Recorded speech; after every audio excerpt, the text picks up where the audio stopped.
Assalamualaikum warahmatullahi wabarakatuh. Hello, my name is Reda Akbar Ardila. My age is 16 and I'm from class 9.2. So today I will read about the rise of fake news.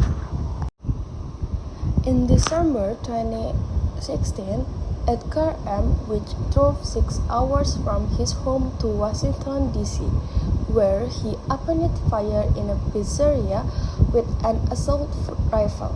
He had previously read an online news story about the restaurant being the headquarters of a group of child abusers run by Hillary Clinton.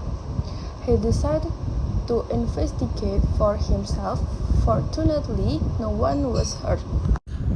The story about Hillary Clinton is one of the most famous examples of the growing phenomenon deep fake news.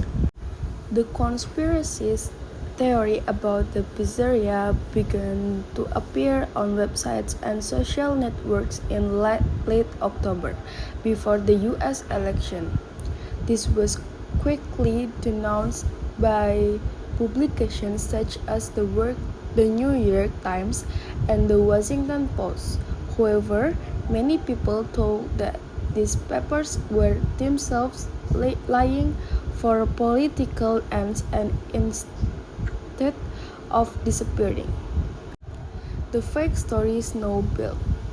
Tweets from Representative Stephen Smith of the 16th District of Georgia claimed that the mainstream media were telling falsehoods, even though both this name and district were invented.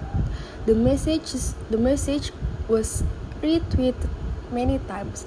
A YouTube revolution of the New York Times article got 250,000 hits. Fake news story can be hard to control for several reasons. Many people mistrust established news sources and others just don't read them.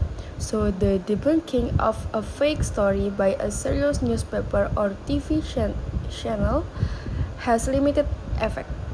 In addition, the internet is very hard to police.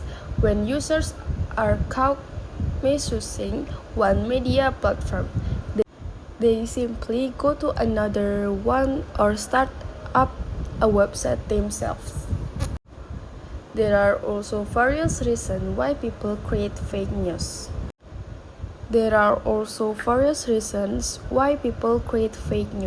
Some have political motive to belittle or incriminate their opponents.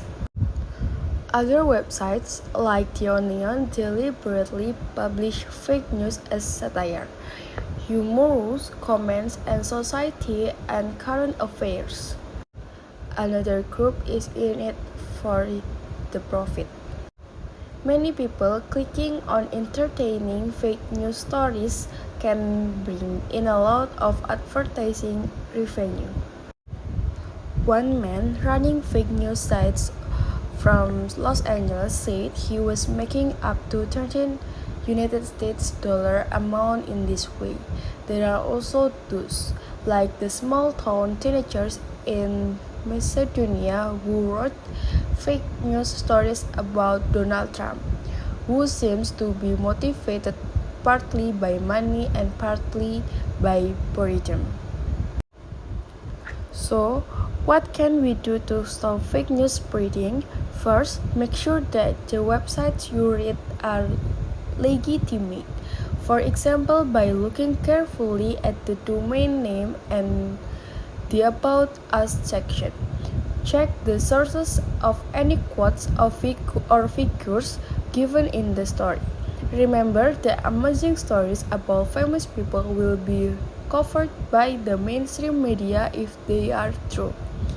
Only share stories you know are true and let your friends know. Thankfully, when they unknowingly share fake news, together we can turn around the post-truth world.